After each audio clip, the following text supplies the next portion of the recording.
Rulebook Joe here. Today we will be taking a look at this game, Eylau 1807. This is a game designed by Uwe Wallentin and published in 2024 by Sound of Drums. This is the first in what will be a series of games of the Battles of Napoleon's series. And as you will see in this video, this is a highly interactive and replayable tactical system. There are mechanics here that I have never seen before, and we will go through the components, the victory conditions, sequence of play, as well as various game mechanics that are unique to this system. Eylau 1807 includes the following components. 132-page full-color rulebook. It has illustrations, examples of play, and designer notes. The game also includes a 20-page scenario, notes, and history book, with information for each of the 5 scenarios included in the game, as well as extensive designer notes and a historical background of the campaign. The game brings a paper map in 2 sections, and the map shows the area where the battle took place in a winter cold color palette. There are 8 counter sheets, and these are pre-rounded counters, so no clipping is needed. The counters are 9/16 of an inch, and there's counters for leaders, units, and markers. But wait, there's even more counters. There are alternative loss markers, Pollard style, the ones that you rotate to indicate losses instead of fishing for another loss marker. And there's also alternative leader counters that show a flag instead of a portrait. To help organize your armies, the game includes 2 army sheets, one French and one Russian. And these show the formations to which each unit and leader belongs to. There's 2 identical 2-sided mounted player aids, one for each player. And it shows the fire combat table and terrain effects chart on one side and the assault charge table on the other. The game brings 4 6-sided dice, 2 in French blue and 2 in Russian green. And the game uses wooden cubes. There are army fatigue cubes. The gray army fatigue cubes each represent 1 point of fatigue, while the larger black army fatigue cubes each represent 10 points of fatigue. Their loss during the game represents exhaustion caused by losing units and losing objective hexes on the map. And if all your army fatigue points are removed, your army just collapsed and you lost the game. There's also activation cubes in this game. And these are drawn randomly from a bag. And their color, green or blue, indicates whether a Russian or a French formation can be activated to perform an order. And there are also 3 red cubes, although you only need 2 to play. But when a red cube is pulled from the bag, it's time to resolve fire combat. Finally, to round up the components, the game includes 2 counter trays. Each hex on the map represents roughly 150 meters from side to side. Each strength point of infantry represents 100 soldiers, of cavalry 50 troopers, and artillery 3 to 4 guns. And each game turn represents 60 minutes of real time. Let's take a look at the terrain types present on the map, and these will have effects on movement, fire combat, charges, and assaults as summarized in the terrain effects chart. The most common hex is the clear terrain hex. There's also woods, village and cemetery hexes, roads, and hex-side slope hexes, mills and farms, marsh hexes, and there are frozen river and pond hexes. In this game, combat units are either infantry battalions, cavalry regiments, or artillery batteries. And each unit is color-coded, meaning that it belongs to a particular formation or division. Leader units represent individual leaders, their staff, and aide-de-camps. And each combat unit has a strength point number on the lower left-hand corner and a movement point factor on the lower right. A unit is either elite, denoted by 2 stripes on their counter, veteran, denoted by 1 stripe, or green, showing no stripes at all. Infantry units on their front side represent them in line formation, and the back of the counter represents the unit in column formation. Fresh cavalry units are placed on their front side, and when they become tired, they are flipped to their back side. Artillery units on their front side are unlimbered, that is, ready to fire, and on their back side, they are limbered, meaning ready to move. In this game, infantry battalions, cavalry regiments, and artillery batteries are combat units, and they have a front and a back side. And during the course of battle, combat units will suffer losses. And these are represented by loss markers that are placed underneath the counter. Units lose strength points due to combat, but they may also regain strength points due to certain orders, like a regroup order, in which case each unit of a division that is regrouping will recover 1 strength point. The type of each unit is indicated by an icon that is located between the initial strength point number and the movement point factor. Let's take a look at the different types of infantry, cavalry, and artillery units included in Eylau 1807. There's chasseurs, grenadiers, line infantry, lancers, dragoons, Mamelukes, cuirassiers, grenadiers à cheval, chasseurs à cheval, Cossacks, light artillery, horse artillery, field artillery, and heavy artillery.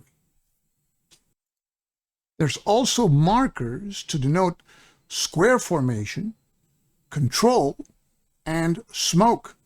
There are 3 types of leaders in the game: army leaders, corps leaders, and division leaders. All leaders have 12 movement points, but these are not printed on the counter. Army and corps leaders move at the beginning of the orders phase, and division leaders move with their units when their division is activated.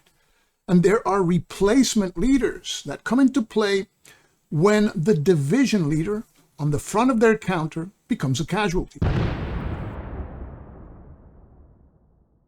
Army leaders have 2 ratings: a leadership rating, which is used in combat with a unit in the same hex, and a command points rating, which represents the number of orders that the leader may change at the beginning of a turn. The French have 4 corps leaders: Soult, Davout, Ney, and Augereau. And they can change division orders, but they have to roll and pass an initiative check.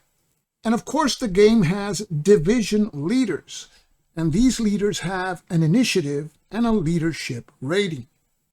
And in Eylau 1807, there are special rules for Murat. Murat has 1 command point that he can use to change the order of 1 cavalry division. And finally, the game includes alternative leader counters. These are counters that do not include an illustration of the leader, but they include a flag. So if you prefer the look of the flag counters, you can use these alternative leader counters. All combat units have a front and a back side, and a unit always faces a hex vertex. Now, the formation change can only happen at the beginning of a unit's movement, and we will see several examples of this. This rule has been recently modified. In this game, the number of movement points that a unit has is the value displayed on the unit's counter. Now, when a unit changes formation, it has to do so at the beginning of the move. In these cases, the number of movement points that a unit has is the value displayed on the unit's counter before it begins to move, but after it changes its initial formation. So here we see a French unit in column formation. It has 6 movement points. If it will not change formation, it can use those 6 movement points. But if it does want to change formation, it has to do so at the beginning of the move. And the number of movement points is the number displayed after we flip the counter to its line side. It has 4 movement points, but it has to spend 1 for the formation change. So it has 3 movement points remaining. Here we have the same unit that begins its move in line formation, but it wishes to change to column formation. So we flip the unit to its column side. It has 6 movement points, but we spend 1 for the formation change. So the unit still has 5 movement points to spend. Unlimbered artillery that wishes to change to limbered formation is flipped to its limbered side and pays the cost to change formation, which is 2 movement points. In this case, 2 movement points remain, and the unit uses both. If the unit is limbered and wishes to unlimber, it simply declares so, and it is flipped to its unlimbered side, under which it cannot move at all. A unit in square formation has a movement allowance of 1 hex, irrespective of the printed value on the counter. Infantry units in line formation have 2 frontal hexes. Through these hexes, they can fire at adjacent enemy units with up to 4 strength points. Line infantry fire is always doubled. Line infantry has 2 flank and 2 rear hexes. When charged by cavalry through their flank or rear hexes, line infantry suffers an unfavorable die roll modifier. Infantry in column formation has greater mobility, but they are also more vulnerable to attack. They have 4 front hexes through which they can fire at adjacent enemy units, but with the maximum of 2 strength points. Infantry units can change to square formation to protect themselves from cavalry charges, and when they do so, we place a square marker on the unit. A unit in square has all adjacent hexes treated as frontal hexes. Cavalry has only 1 formation with 4 front and 2 rear hexes. The front side of the cavalry unit shows it in fresh status, and the back side in tired status. Artillery on its front side is in fire mode, that is unlimbered. Unlimbered artillery has 2 front, 2 flank, and 2 rear hexes. As such, it has a field of fire as shown here. Artillery can only fire when in unlimbered mode, and they may not move when they are in this particular mode. And they can fire against any enemy unit within range and in its line of sight. In order to move, artillery has to change to limbered formation, where the unit has 4 front and 2 rear hexes. In this game, in 1 hex you may have up to 2 infantry battalions, or 2 artillery batteries, or 1 cavalry regiment. All units in the hex have to point to the same vertex. There are situations where you can have infantry and artillery units in the same hex. 1 unlimbered artillery battery can stack with 1 infantry unit in line or square formation. 1 limbered artillery battery can stack with 1 infantry unit in column or square formation. Note that cavalry can never stack with infantry or artillery, and the stacking limit rules are in effect at all times, including during retreats. How do you win in Eylau 1807? In this game, a player wins when his opponent's army loses its last army fatigue point. So, let's take a look at how army fatigue points work in the game. One of the most important aspects of this game system is army fatigue. So what is army fatigue? Army fatigue represents the entire army's level of exhaustion and morale as a result of losing units, losing leaders, losing and gaining control of geographical objectives, and issuing certain orders. At the start of each scenario, each player receives a specific number of army fatigue points, and we keep track of these using gray and black cubes. Each gray cube is worth 1 point of army fatigue, and each larger black cube is worth 10 points of army fatigue. Army fatigue cubes are placed in each player's stock, and the remaining cubes in a convenient location next to the map in what we call the common stock. In most situations, when a player loses fatigue points, he removes the corresponding number of cubes from his stock to the common stock. So, how do you lose fatigue points? 1 fatigue point is lost for each unit eliminated. However, if the unit is a guards unit, you lose 2 fatigue points. 2 fatigue points are lost for leaders that you lose as a combat casualty. However, if the leader lost was a replacement leader, you only lose 1 point of army fatigue. You also lose fatigue points for certain orders issued to your formations during the orders phase. 2 fatigue points are lost for each attack order issued. And 1 fatigue point is lost for each move, strategic move, defend, and retire order issued. Note that each order marker states how many fatigue points are lost when the order is issued. In all of these cases that you lose fatigue points, you take the corresponding number of fatigue cubes from your stock and place them in the common stock. But there's another way to lose fatigue points, and this is when you lose control of one of your geographical objectives. When this happens, the player losing control of the objective takes a number of his fatigue points in his stock equal to the objective's value and places them directly onto the opponent's stock. Note that these lost fatigue cubes do not go to the common stock, but directly to the controlling player's stock. Objectives have a value in fatigue points which is printed on the map next to the objective's name. And scenario instructions will tell you which objectives on the map are relevant to the scenario being played and which side controls each objective. Control of an objective is indicated by placing a control marker next to the objective with the controlling player's side showing.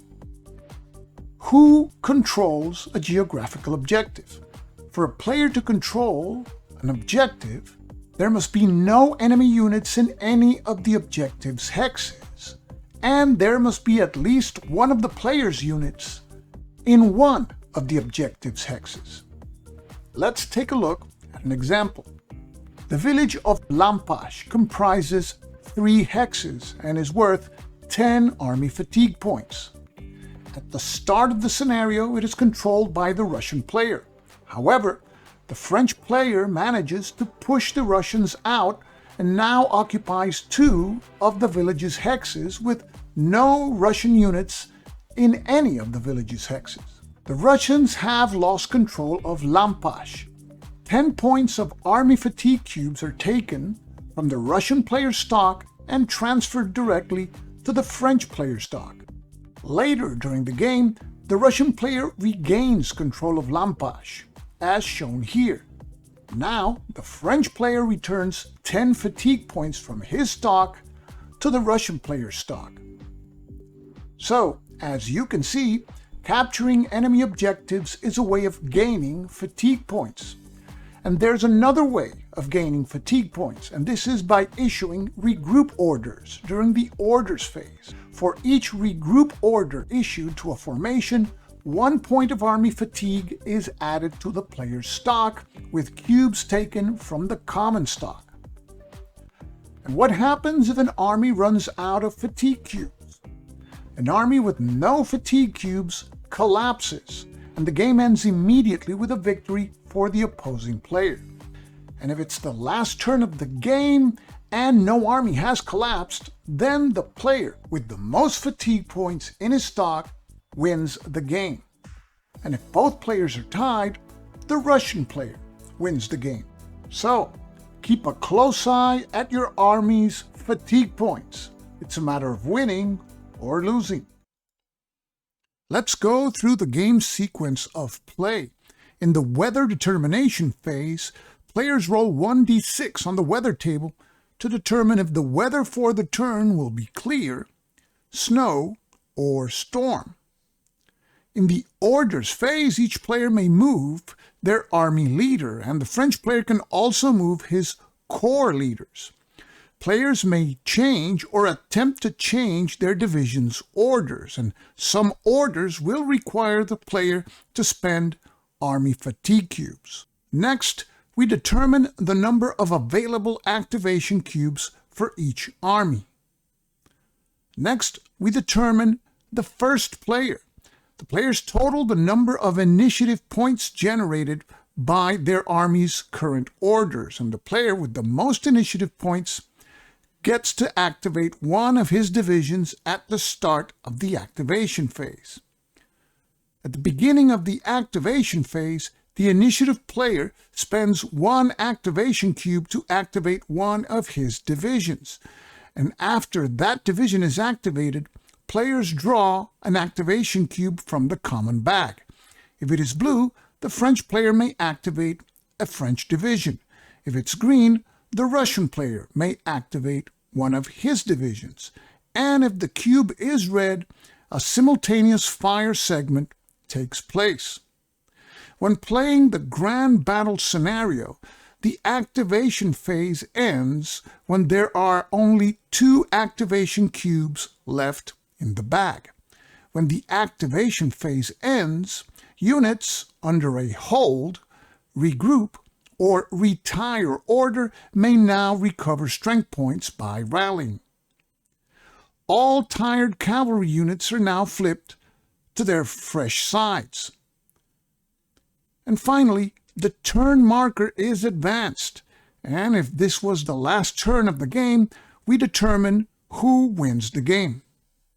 There are 3 types of weather in the game: clear, snowfall, and snowstorm.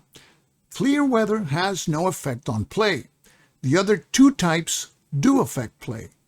Snowfall reduces line of sight and artillery ranges, as well as the number of command points for each of the army commanders, and it also reduces the number of available activation cubes for the turn.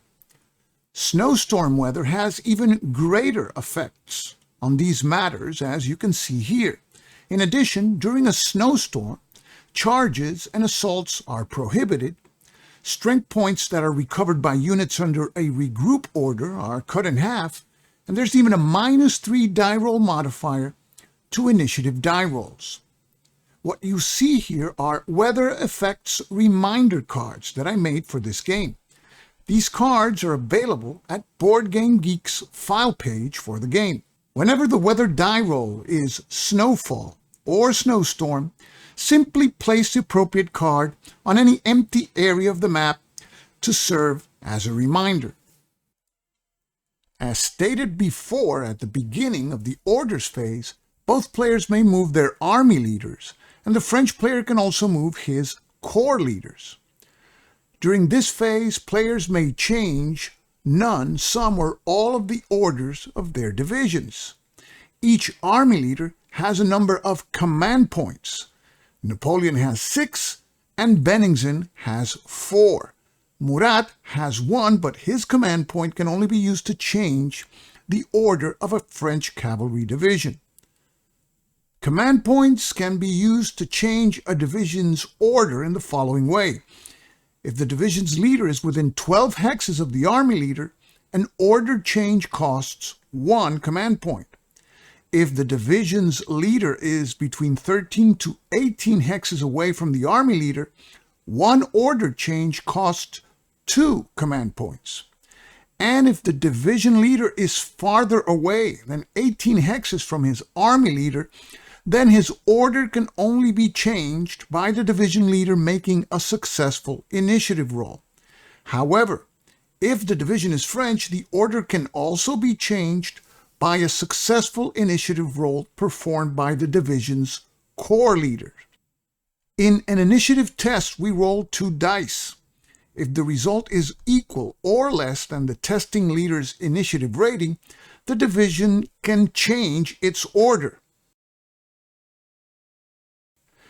At the end of the orders phase, each player removes army fatigue cubes from his stock for each newly issued and existing order on his army sheet. In this example, it is the end of the orders phase, and these are the French army's orders. Each order marker indicates the number of army fatigue points that must be removed as a result of the order. When we consider all orders newly issued and existing, the French player has to remove 19 army fatigue cubes. In this game, players can issue 1 of 7 orders to their divisions, and each order has an effect on the number of initiative points and army fatigue cubes for its army. The leftmost number on the order counter indicates the number of initiative points that the order contributes to its army, and the rightmost number indicates how many army fatigue points the army loses or gains. All orders except 1 cause the army to lose an indicated number of army fatigue points. Only with the regroup order can an army gain army fatigue cubes. Units that are within 4 hexes of their divisional commander may act under the division's current order. Let's take a look at each of the orders. The move orders, as its name states, allows units to move up to their full movement allowance, but they may not move adjacent to enemy units. Units under this order may fire during the simultaneous fire segment. Strategic movement increases the movement allowances of infantry in column and limbered artillery by 1.5 times.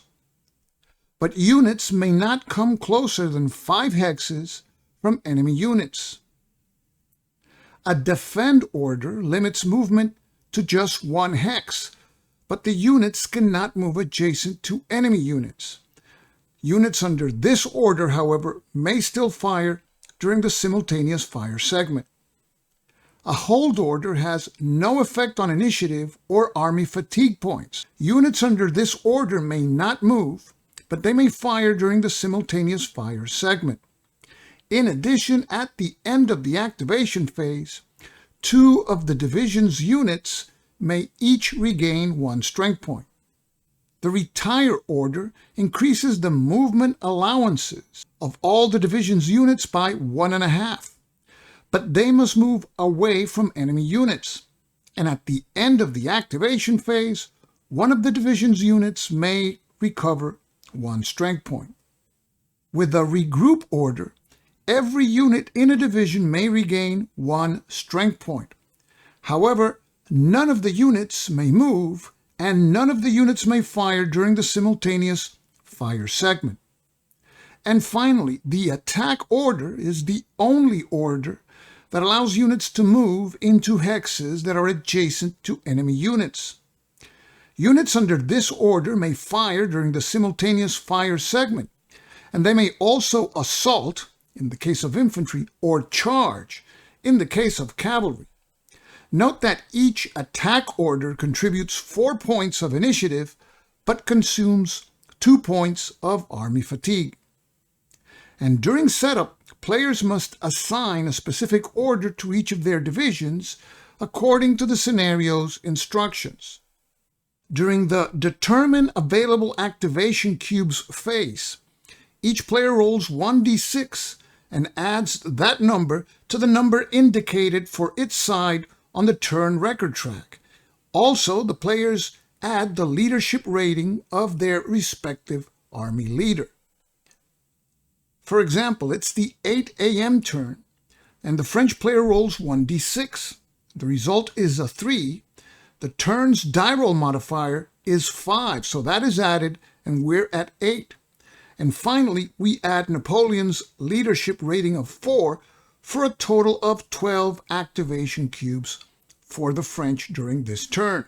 If the French win the initiative for this turn, 1 activation cube is set aside for the first activation, and the remaining 11 cubes go into the common bag. In this example, the French army has the following orders: for attack, 3 move, 2 strategic move, 4 hold, 1 retire, and 3 defend orders, for a total of 22 initiative points. The Russian army has a total of 17 initiative points. So the French have the initiative, and the French player sets aside 1 of his activation cubes and chooses the 1st Dragoon Division as the starting division to execute its actions in the upcoming activation phase. During the activation segment, players randomly draw activation cubes from a common bag to determine which side may activate a division or when simultaneous fire combat is resolved. Activation cubes come in 3 colors.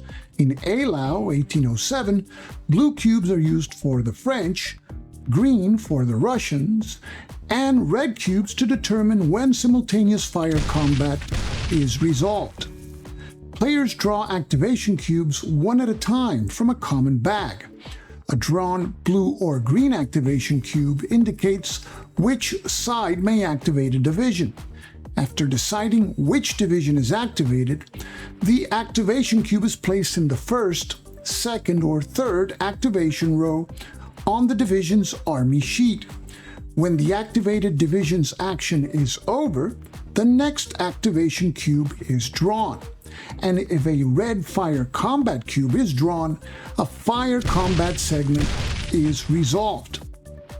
The units of an activated division perform actions according to the order assigned to that specific division. A division may be activated up to 3 times during an activation segment. When a division is activated for the first time, we place the just drawn activation cube on the 1st activation box of that division's row on the player sheet. If the division is activated a 2nd or a 3rd time, we place the cube in its 2nd or 3rd activation box, respectively. As you can see, divisions may be activated up to 3 times, but with each additional activation, the division's units will have less movement points to spend. During the first activation, the division's units perform normally, that is, using their printed movement allowance. If that division is activated for a 2nd time, its infantry and artillery units have 1 less movement point, and its cavalry units 2 less movement points. And if that division is activated for a 3rd time, its infantry and artillery units will have 2 less movement points, and its cavalry units 4 less movement points. There are other circumstances that may reduce a unit's movement allowance, such as a cavalry unit being in a tired status or a snowstorm. However, all units in this game always have a minimum of 1 movement point. In this example, a tired cuirassier regiment is activated for the 3rd time, so it only has 1 movement point remaining, and it could still charge into adjacent hexes. In this example, the same tired cuirassier regiment is activated for a 3rd time, but during a snowstorm. it still has one movement point because units have always a minimum of one movement point, so it can charge into an adjacent hex. Here, the French player had some activations. The 2nd Cuirassier Division and the 1st Division of the 4th Corps have been activated twice. The 2nd Division of the 4th Corps has been activated 3 times, and the 3rd Dragoon Division once.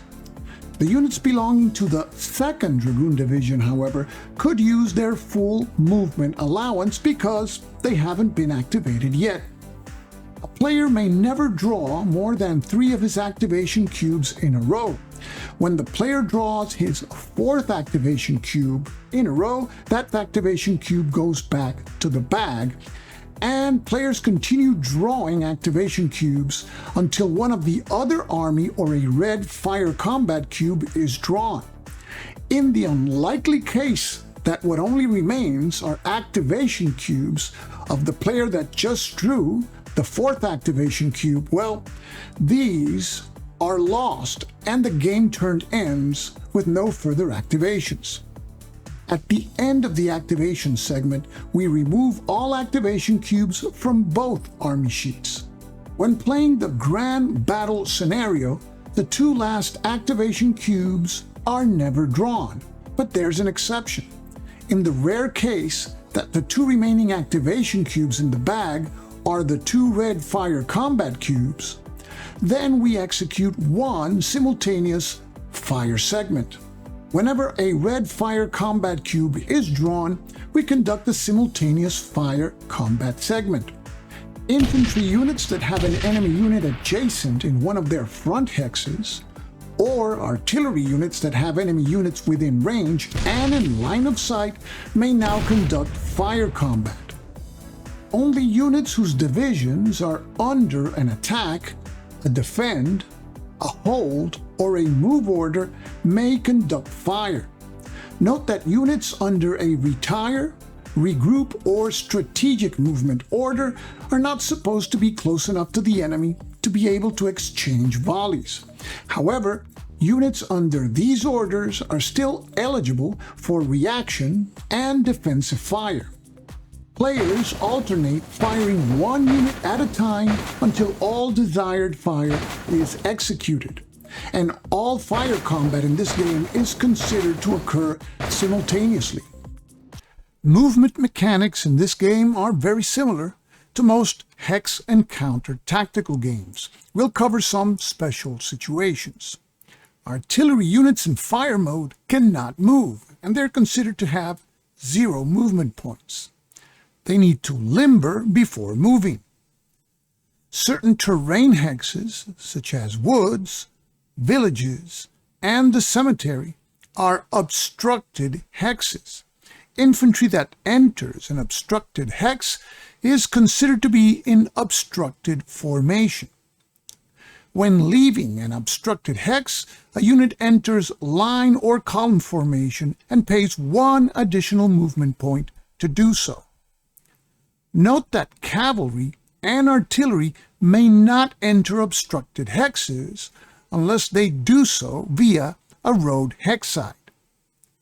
A unit may freely change its facing before starting to move, and a unit can also change facing while moving, but it may have to spend movement points to do so.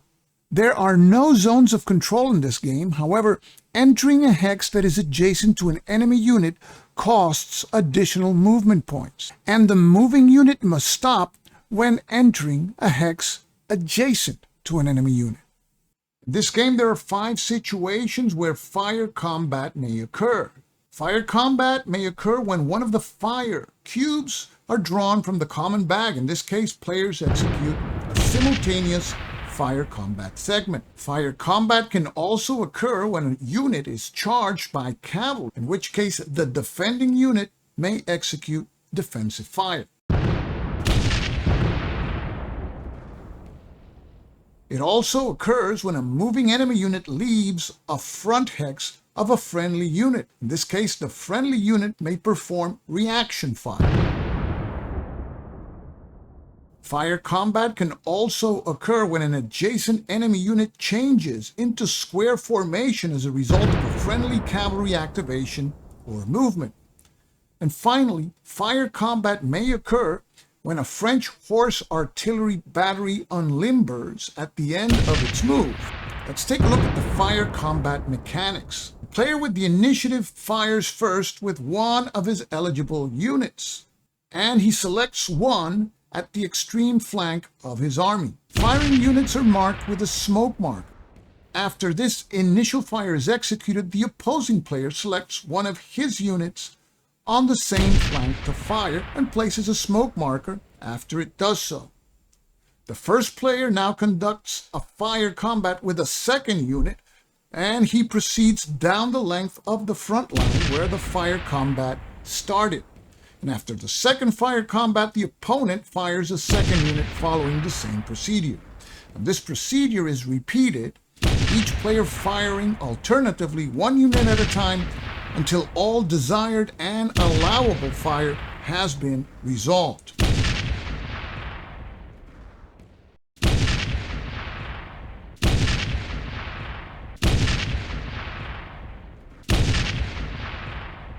At the end of the fire segment, all smoke markers are removed. Fire combat takes into consideration several things. First, the number of strength points that are firing. Second, in the case of line infantry, the formation of the firing unit. Line infantry has an effect that doubles the amount of strength points that are firing. As to artillery, it takes into consideration the range to the target. Fire combat takes into consideration the target's formation and the terrain where the target is located. And after determining the firing unit's firepower, we roll 2d6 and consult the fire combat table. The result will be either a dash, no effect, or a number, and the number is the number of strength points lost by the target unit. In this case, we reduce the number of strength points from the target unit, but after it returns fire. In this game, all fire combat is considered simultaneous. If the fire combat result has an asterisk, the target unit has to make a stand check to see if it remains in the hex or has to retreat.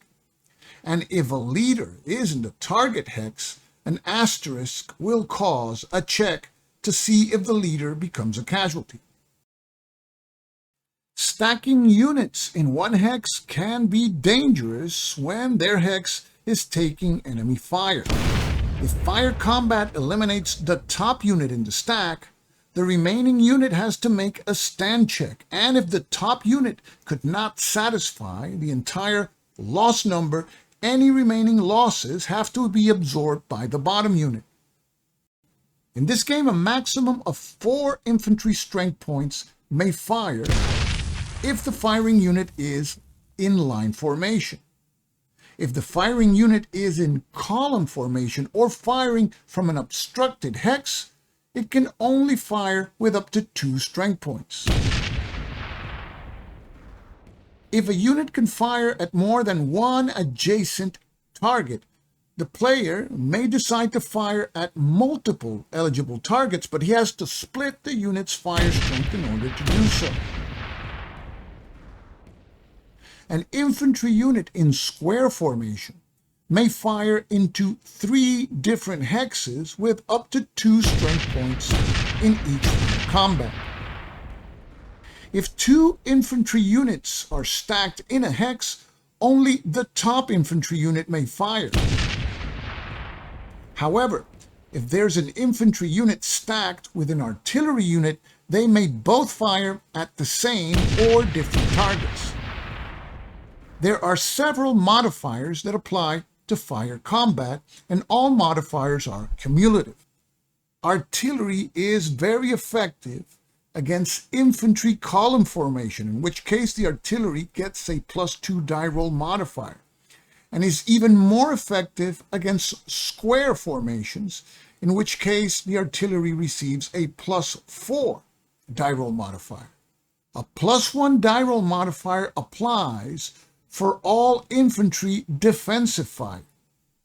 And in this game, to reflect superior French training, a +1 die roll modifier applies to all French infantry fire against enemy infantry that is in square or column formation. Artillery can only fire when it is in fire mode, that is, unlimbered, and up to 8 strength points of artillery may fire from the same hex, and contrary to infantry fire, not only the top artillery unit may fire, but both artillery units in a stack may do so. In this game, artillery units have a range between 6 hexes for light artillery and horse artillery, 8 hexes for field artillery, and up to 9 hexes for heavy artillery. Depending on the range and their target will be the number of firing strength points that will be participating in the fire combat according to the fire table. Cavalry units in this game may always evade by retreating 1 hex, and this can happen in one of 3 situations. When an enemy infantry or artillery unit is in an adjacent hex at the beginning of a simultaneous fire segment, or if an enemy infantry unit moves adjacent to the cavalry unit, or if the opposing player declares an assault with an infantry unit against the cavalry unit. Leaders that are stacked with combat units that are involved in combat may provide a favorable die roll modifier.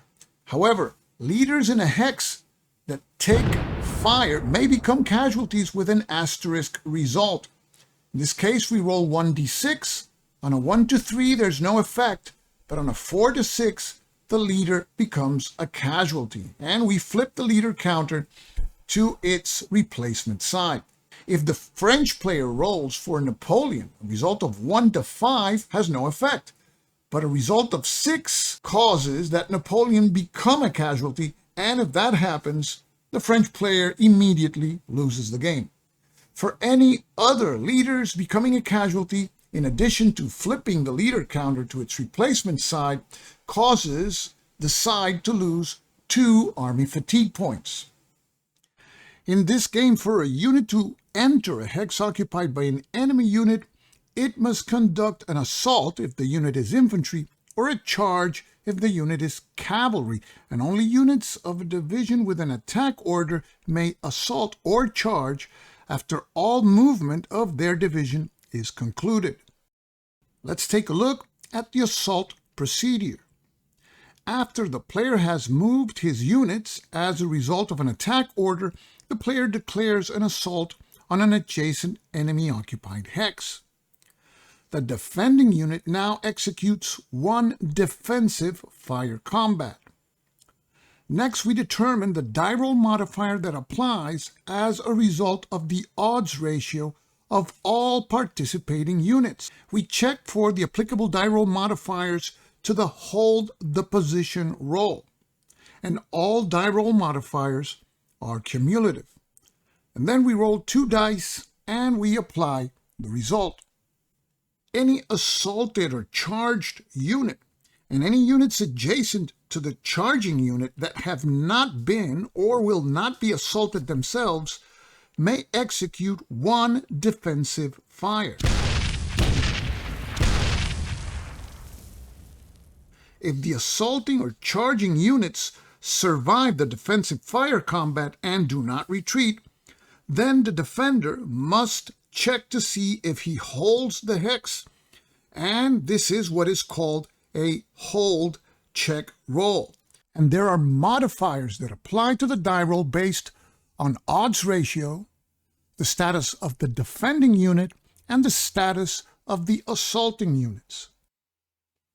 And finally, we roll 2d6, and if the modified result is an 8, the defender holds the position, and both the defender and the attacker each lose 1 strength point. If the modified result is 9 or more, the defender not only holds the position, but the attacker loses 1 strength point. And if the modified result is 7 or less, Each assaulted or charged unit loses 1 strength point and must retreat if it was assaulted by infantry.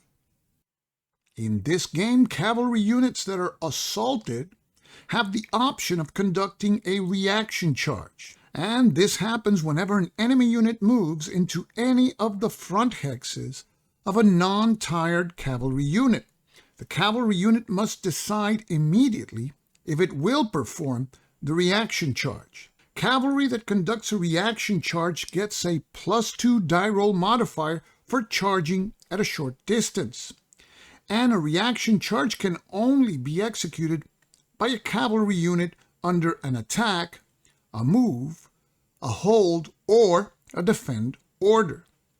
In this example, a stack of 2 French Guard Grenadier infantry battalions in column formation with their divisional commander is assaulting a Russian infantry battalion in square formation.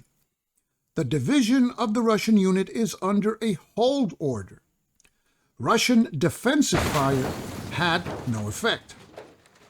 The die roll modifiers applicable to the assault are as follows: -2 for the odds ratio of 3-to-1, +1 for the defending Russian unit, +1 for the hold order of the division of the Russian unit, +1 for a square being attacked by infantry, -2 for the assaulting French Guard Grenadiers, and -2 for Bessieres' leadership. This results in a die roll modifier of -3. The French player rolls 2d6. The result is an 8 modified to a 5. The Russian square breaks, loses 1 strength point, enters column formation, and retreats. The French player advances into the vacated hex and may choose the facing of his advancing units. A unit must make a stand check in any of the following situations: when a unit or a stack of units suffers an asterisk result in fire combat, when an adjacent friendly infantry or artillery unit retreats or is eliminated due to an assault or a charge, or when the top unit in a stack is eliminated. When performing a stand check, we check for any applicable die roll modifiers for each of the 3 situations described above. To perform a stand check, we roll 2d6. If the modified dice roll is equal or less than 6, the unit fails the check. It loses 1 strength point and must retreat. Units retreat in this game as a result of a failed stand or hold check, and the length of the retreat is, for infantry, a number of hexes equal to its printed movement allowance, and for cavalry, a number of hexes equal to half its printed movement points with fractions rounded up, and cavalry becomes tired after executing a retreat. Unlimbered artillery that is forced to retreat loses 1 strength point, and then the owning player has to roll 1d6 to see if the battery is able to limber and flee. And if an artillery battery fails to limber, it is eliminated. Units may recover strength points when their division is under a regroup, a hold, or a retire order. This is what is called rallying. At the end of the activation segment, all units of a division under a regroup order may each rally by recovering 1 strength point. Divisions under hold orders may rally 2 strength points, that is, increase the strength point marker of 2 of its units by 1. Divisions under a retire order may rally 1 strength point, that is, increase the strength point marker of 1 of its units by 1. Any division that enters the map does so under a strategic movement order, and players must spend an activation cube for arriving reinforcements. Reinforcements arrive on the designated map edge or hexes as long as the hex is not within 5 hexes of an enemy unit, and they pay the terrain cost to enter these hexes. The game also includes special rules to activate Bessier and the French Guard. The game also includes rules that are specific to the Eylau battle. There are rules for Russian Cossacks, as well as the option for the French player to conduct and extend a mass cavalry charge led by Murat with up to 4 cavalry divisions. The game brings 4 scenarios, as well as the full battle game. And as of this video, the game's rulebook is at version 1.4. And there's a team of experienced wargamers working together with the designer to publish version 1.5 in order to polish the rules a bit more. Eylau 1807 is the first game in the Battles of Napoleon's series. The game system is innovative and highly interactive. There's no dead time, and the players draw activation cubes without knowing who goes next. So every activation counts, and different from chit pool games where a randomly pooled chit determines which unit has to be activated, here, when a player's activation cube is drawn, the player has some tough decisions.